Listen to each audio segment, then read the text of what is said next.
dakila ng Diyos dahil unti-unti na pong nawawala ang pandemic sa ating pong bansa. Ngunit, na-focus naman po ang mata ng buong mundo sa giyera po sa Ukraine. So, marahil po, doon din po yung tuon ng ating pong panalangin. Marami po bang Kristiyano ang tunay na naghihirap sa ganong kalagayan. Isang pagpapala po na tayo dito sa ating bansa ay hindi natin nararanasan yan. Ngunit, ang epekto po ng nangyayaring giyera ay nararanasan natin sa unti-unting pagtaas ng mga bilihin. Ngayon pa man, tayo pinagpapasalamat sa Panginoon dahil hindi po niya tayo pinababayaran. At patuloy po natin ilapit ang kaguluhan sa mundo ito. Ngunit alam naman po natin na winigan ng banal na kasulatan na ang mga bagay po ito mangyayaring tiyak sa ating pong buhay. Hindi man ngayon, maaaring bukas o sa mga susunod na panahon dahil ang kanyang salita ay tunay na nagbibigay sa atin ng babala at paalala sa mga darating na mga panahon. Hinihiling ko pong tayong lahat ito ngayon bilang paggalang sa salita ng Diyos at ating pong buksan ang ating mga dalang Biblia sa aklat po ng Jude.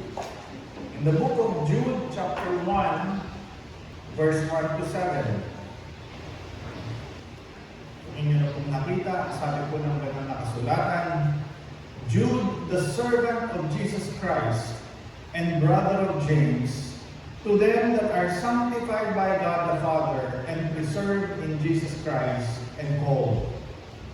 Mercy unto you and peace and love be multiplied. Beloved, when I gave all diligence to write unto you of the common salvation, it was needful for me to write unto you and exhort you that ye should earnestly contend for the faith which was once delivered unto the saints. For there are certain men crept in unawares, who were before of old ordained to this condemnation, ungodly men, turning the grace of our God into lasciviousness, and denying the only Lord, God and our Lord Jesus Christ. I will therefore put you in remembrance, though ye once knew this, how that the Lord, having saved the people out of the land of Egypt, afterward destroyed them that believed not. And the angels which kept not their first estate, but left their own habitation, he hath reserved in everlasting chains, under darkness, unto the judgment of the great day. Even as Sodom and Gomorrah and the cities about them, in like manner, giving themselves over to fornication, and going after strange flesh, and are set forth as an example, suffering the vengeance of eternal fire. Ito po ang salita ng Diyos na mananatili pagpakailanman. Tayo po'y manalangin. Dakila't mapagpala ng Diyos, muli po isang dakilang pasasalamat ang aming ibinabalik po sa inyo. Sa patuloy na biyayang amin pong nararamdaman sa aming pong buhay. Tunay po, Panginoon, na napaka-sarap ang maramdaman na kami po'y malaya. Malaya na sumamba, malayang manalangin, malayang magbigay ng papuri sa inyo. Dahil ang lahat po ng ito ay galing po sa inyo, Panginoon. Kaya sa oras na ito, maging sa kabuuan ng aming gawain ngayong umaga, Nawa, Panginoon, ang aming pong dalangin ay patnubayan niyo kami. Ingatan at gabayan po nawa ninyo kami sa aming pong gagawing pagsamba. Ingatan po ninyo ang aming mga kaisipan at ang aming mga puso na maitulong lamang po ito sa inyo upang ang malayang pagkilos ng banal na Espiritu ang aming pong maranasan at ang inyong pong masaganang pagpapala ng inyong mensaheng paalala sa amin ay patuloy po namin maranasan hanggang sa kami po'y makatapos sa aming pong pagsamba sa inyo. Inaalaala po namin ang mga kapatid namin wala pa. Kayo nawa po, Panginoon, ang maghatid ng ligtas at payapa sa kanila upang makapiling at makasama po namin sila sa aming pong pananampahan. Gayon din, Panginoon, aming inaalaala po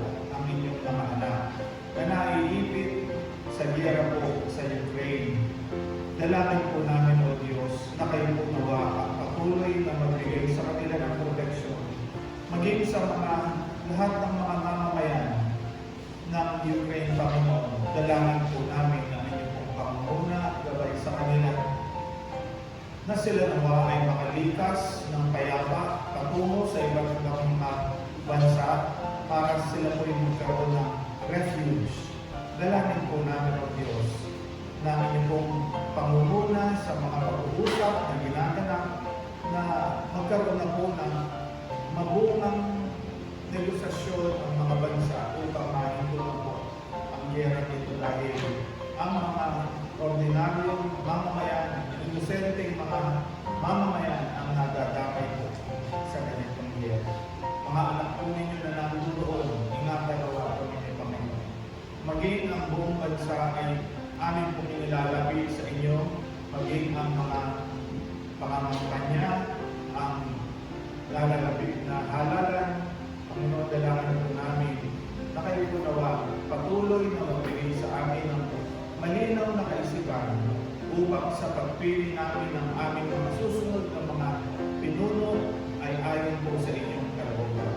Alam po namin, O Diyos, na ang bagay na ito ay isang bagay na binigyan din po ninyo ng halaga sa aming pong banal na kasulatan. Kaya sino man po ang inyong makain at maihulog at mahalal, kami po ay susunod bilang mga anak po ninyo. Kaya maraming salamat po sa oras na ito na kami po ay makalalapit at tunay na makapagbibigay ng kapurihan sa inyo. Maraming salamat po, Panginoon. Pinupuri po namin kayo, pinapasalamatan sa pangalan po ng aming Panginoong Jesus Cristo. Amen. Manatili po tayong nakatayo para po sa aming pakipunang awitin.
saya buhay Kristiyano dahil alam natin na siya po ay buhay sa ating pong mga sarili. Ang buong mundo po ay maalaala na ang pagpasok ng Kwaresma ay marahil nagsimula na at aalalahanin na naman ng mundo ang ginawa ng ating Panginoon Jesus sa krus ng Kalbaryo. Datapwa, ang ginawa ng ating Panginoon ay hindi lamang po natin inaalaala sa tuwing ganitong mga panahon, kundi ito po ay araw-araw ng ating pong buhay bilang isang Kristiyano. Hindi po siya lamang namatay sa krus ng Kalbaryo, kundi siya'y nabuhay na maguli at ngayon po siya'y naninirahan at nasa sa ating mga puso nang dahil sa ating pananampalataya sa ating pong Panginoong Jesus Cristo. Sa ating pong pag-aaral, nais ko pong bigyang pansin natin as we end our study last Sunday, Fighting the Good Fight of Faith. Ipakipaglaban natin ang mabuting pakipaglaban ang ating pong pananampalataya. Gayon din po, ang tema po na ating pag-aaralan ngayong umaga is contending for the faith. Marahil po sa buhay natin, may mga pagsubok tayong pinagdadaanan. At habang tayo po'y nakikipaglaban, habang po tayo naglalakbay dito sa lupa, may mga pagkakataon na gusto na po natin mag-give up. Di po ba? Parang ayaw na natin. Sumuko na tayo. Meron pong itinanong sa isang ultramarathon runner. Ang sabi po sa kanya, kapag ka dumarating ka na sa punto na gusto mo na sumuko, ang iyong buong katawan ay masakit na, ang init ng araw, ano kung napasok sa isip mo kung bakit ka magpapatuloy pa rin? Matamang tinignan po nito, nagtanong at ang sabi sa salitang, what if? Papaano kung hihinto ako at pagkatapos ay maiisip ko, kung itinuloy ko pa pala, ano kaya ang aking mararamdaman? As we journey in this life, marami po tayong mga pagsubok na nararanasan sa maraming mga pagsubok sa ating mga buhay. But what if ipagpapatuloy natin? Kagaya ng binasa po natin mga talata na marami ang unang nakakilala, ngunit sila'y huminto. Ngunit, ano po ang nangyari sa kanila? Lumanas po sila ng kaparusahan mula sa Diyos. Nagsimula na po tayo. Sinimula na po natin ang ating paghambang at pagtakbo sa ating pananampalataya. Oo, hindi madali. Ngunit, meron tayong Diyos na tumutulong sa atin upang malagpasan po natin ito para atin pong patuloy na maranasan ang kanyang kabutihan sa bawat isa sa atin.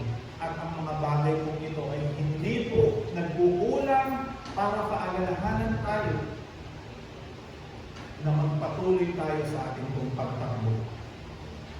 Si Jude po na nagsabi sa verse 3 na nais sana niyang mangusap ng mga pangungusap patungkol sa ating kaligtasan, about our faith.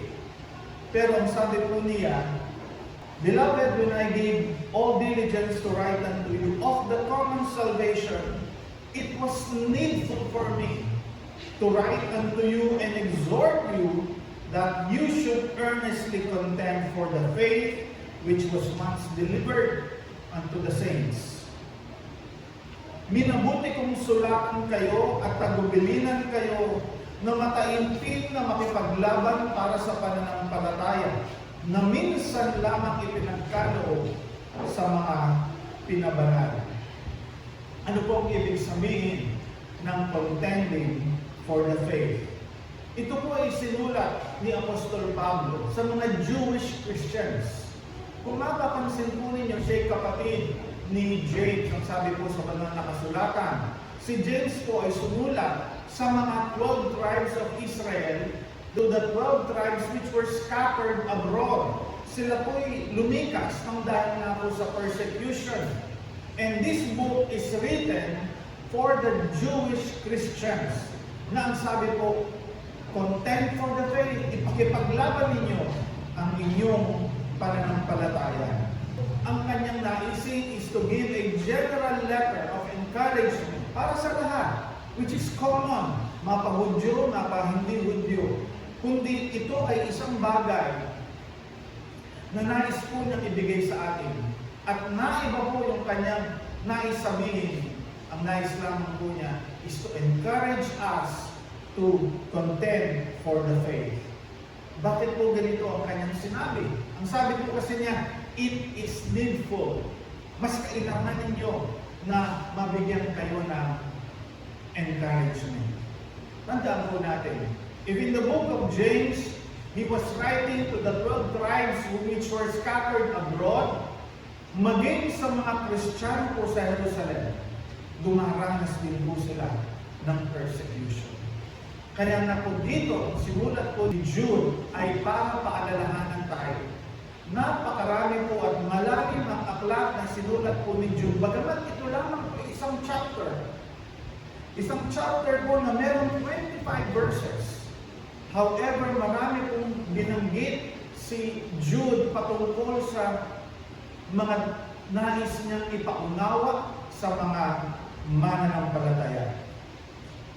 Una po, may mga false teachers, mga palsong mga tagapagturo, palsong propeta, na nagpapanggap na sila ay mga tagapangaral ng salita ng Diyos. Ngunit ang kanilang dinadala ay isang mapaanib na aral, dangerous doctrine or dangerous heresies. Kaya nga po, sabi po ni Jude is contend for the faith. Yung pong contender, ang ibig kong sabihin is someone who competes with other people to try to win. Hindi po tayo nakikipagkompetisyon sa ating kapwa Kristiyano dahil meron tayong iisang pananampalataya. Datapwat, ang sinasabi po ni Jude, contend for the faith which was given to you because there are people who would try to destroy your faith in our Lord Jesus Christ. Sa 2 Corinthians chapter 11 verse 3, isa rin pong paalaala na sinabi po ni Pablo, but I fear lest by any means, as the serpent beguiled Eve through the subtlety, so your mind should be corrupted from the simplicity that is in Christ. For if he that cometh preacheth another Jesus, whom we have not preached, or if ye receive another spirit, which ye have not received, or another gospel, which ye have not accepted, ye might well bear with him. Pag iba po yung Jesus na naipapangaral, iba po yung espiritu tinatanggap nila, at iba rin po yung ebanghelyo na ipapahayag sa kanila. Kung hindi po yung Kristo, yung Jesus ng Biblia na ipinakilala ng mga apostol, at meron silang itinuturong iba, ano po ang kanilang magiging pagtanggap nito? Ibang espiritu po ang kanilang tinatanggap. Kapag ka meron pong pagkakabahabahagi, meron pagkakawatak-watak, nandoon po yung divisive spirit ng Diablo upang ilayo tayo sa tamang pananampalataya. Bagamat nandoon yung pagpapanggap nila na sila ay mga lingkod ng Diyos, ngunit iba po ang kanilang ipinapangaral. Ibang Jesus po ito at ibang espiritu ito at ibang Jesus ang kanilang naipapangaral.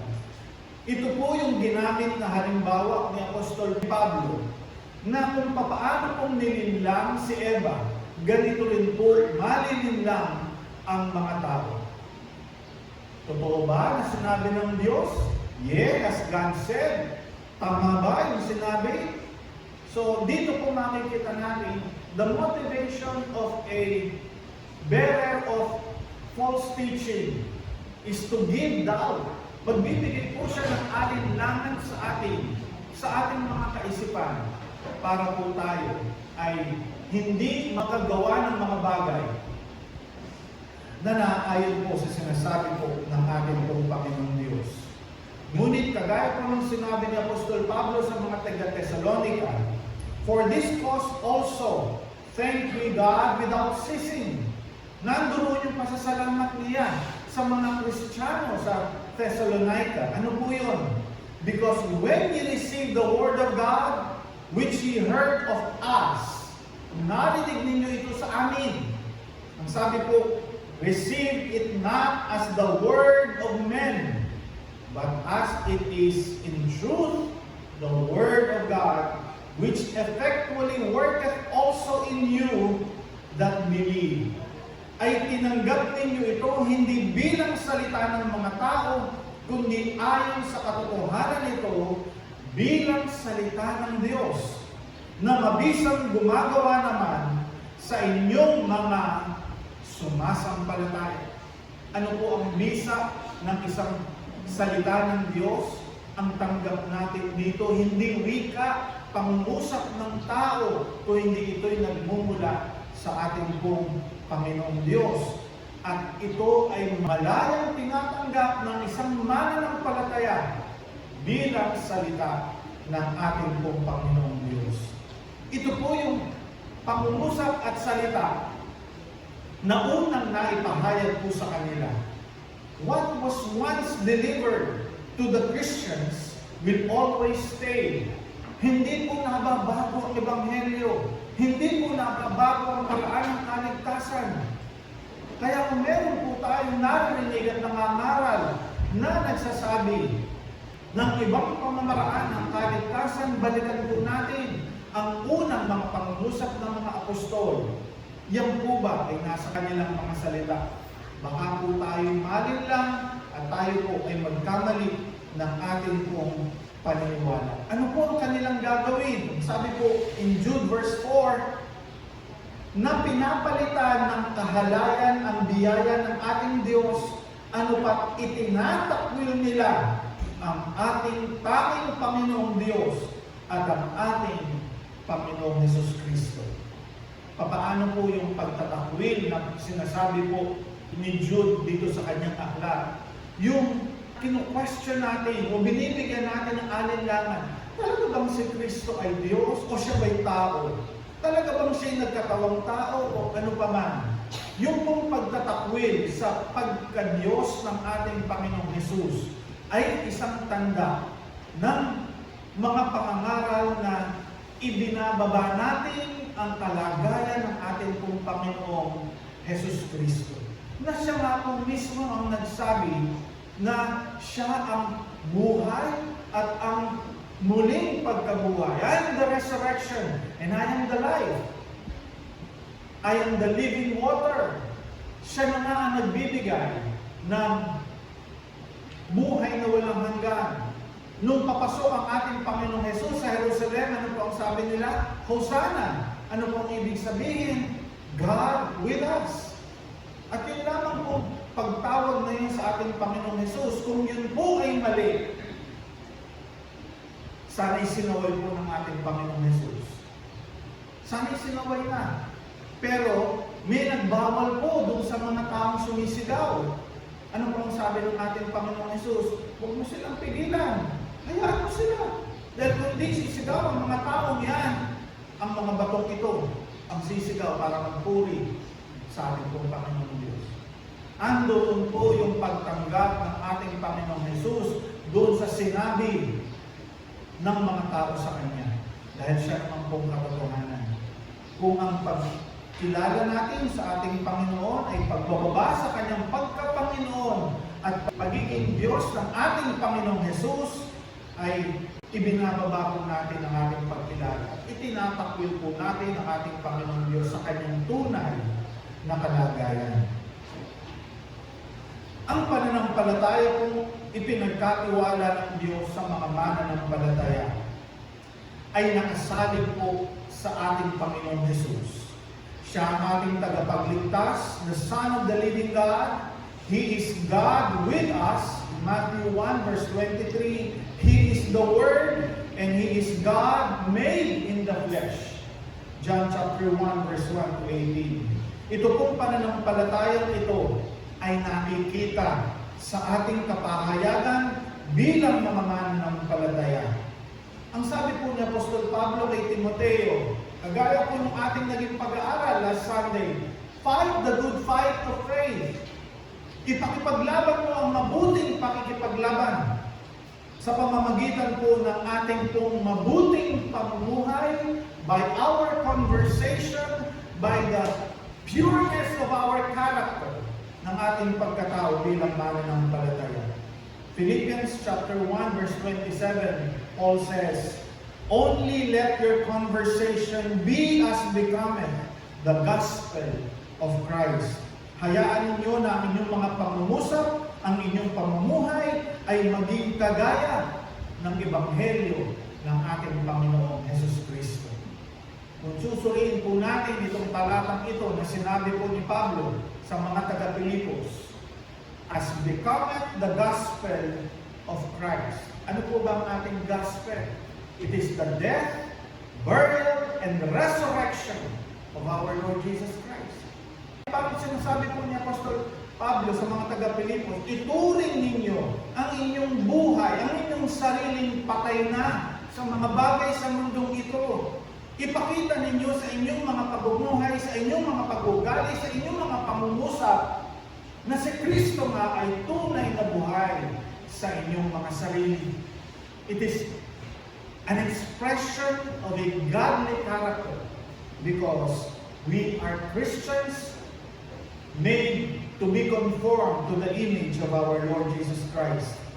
That whether I come and see you or else be absent, kung ako man ay dumating o hindi man ako dumating o wala man ako, sabi po ni Apostol Pablo, I may hear of your affairs. Magbalitaan ko ang inyong mga pamumuhay, ang inyong pakikisalamuha, your affairs in this world, that you stand fast in one spirit, na kayo naninindigan sa isang spirito, which is of the Holy Spirit, of the Holy Ghost sa ating buhay bilang mga mananampalataya. With one mind, iisang kaisipan, striving together for the faith of the gospel. May pagtakbo, may pagpapatuloy. Kaya nga po yung ating introduction kanina, sa ating pagtakbo in our journey, in our Christian life, sa ating pagtakbo at ating pagpapakita ng pananampalataya sa Diyos. Papaano natin ito na ipapakita? Ang sabi na po, we stand fast in one spirit, in one mind, striving together for the faith of the gospel. Sa ating pong pagtakbo, sa ating pong pamumuhay bilang mananampalataya, minsan nasasabi po natin, ayoko na, gusto ko nang sumuko, ayoko nang humakbang dahil pagod na ako, tisod na ako, diba? Marami po tayong nasasabi. Ngunit, kagaya po ng introduction natin kanina, what if I will take one step at a time? Isang hakbang. Kahit na pumabagal, basta patuloy po tayong humahakbang, patuloy tayong naglilingkod, patuloy po natin ipinapakita na meron tayong Kristo sa ating buhay. Yung Kristo na yon, hindi po humihinto. Yung Kristo na yon na nagpakasakit sa krus ng Kalbaryo, ang nagsasabi sa atin, move on. Let us run the race. Let us strive for the faith na meron po tayo. Ipakita natin na ang ating buhay ay isang buhay na hindi talunan. Dahil ang ating Panginoong Hesus ay hindi po talunan. Kung yung kanyang pinagdaanan sa krus ng Kalbaryo, ay sinabi niya, ayoko na, these are a kind of people na hindi naman tunay na nananampalataya sa akin. But then, alam po ninyo, kahit isang kaluluwa lang ang maligtas. Alala po ninyo, kung ang ating Panginoong Hesus ay nakabayubay sa krus ng Kalbaryo, meron po isang tumusok sa kanyang tagiliran para tiyakin na patay na nga ang ating Panginoon sa laman. Ano po ang kanyang sabi? Truly, this is the Son of God. Totoo nga, katotohanan, ito ay anak ng Diyos. Mga minamahal, yes, we struggle in our faith. Meron tayong panghihina sa ating buhay spiritual. May mga pagsubok tayo mga pinagdadaanan. Pero kung tayo po hihinto, baka hindi po natin maabot yung gantimpala na nakahanda para sa atin. The rewards are with our Lord Jesus Christ at ready na po niyang ipagkaloob sa atin itong mga bagay na ito. And the encouragement sa bawat isa sa atin, mga minamahal, ay patuloy po tayo. Persevere. Contend for the faith. Fight the good fight of faith dahil kasama po natin ang ating Panginoon. Siya po ang nagsabi sa atin, I will never leave you. I will never forsake you. Tayo manalangin. Panginoon namin Diyos, tunay po na aming pong buhay sa mundong ito ay tunay na puno ng kapalisahan, puno ng mga paghihirap dahil ang mga tukso sa aming pong paligid ay hindi po naglulubay. Ngunit alam namin o Diyos, nakasama po namin kayo. Kaya magpapatuloy kami sa aming pong paglilingkod sa inyo. Kami po'y magpapatuloy dahil alam po namin may pangako kayo sa amin. Alam namin na mga pagsubok na ito ay hindi mo ipagkakaloob kung hindi po ito namin mapagtatagumpayan. Kayo na po ang nagbigay ng mga pagsubok na ito sa amin dahil alam namin makakayanan po namin ang lahat ng ito. Maraming salamat. Pinupuri po namin kayo, pinapasalamatan sa inyong paalaala sa aming ngayong umaga. Nawa ay datnan mo kami, makita mo kami patuloy na naninindigan sa pananampalatayang iniwan po ninyo sa amin, sa pananampalatayang inumpisahan ninyo sa amin po mga buhay. Maraming salamat po. Pinupuri at pinasasalamatan po namin kayo sa pangalan po ng aming Panginoon Jesus Kristo. Amen.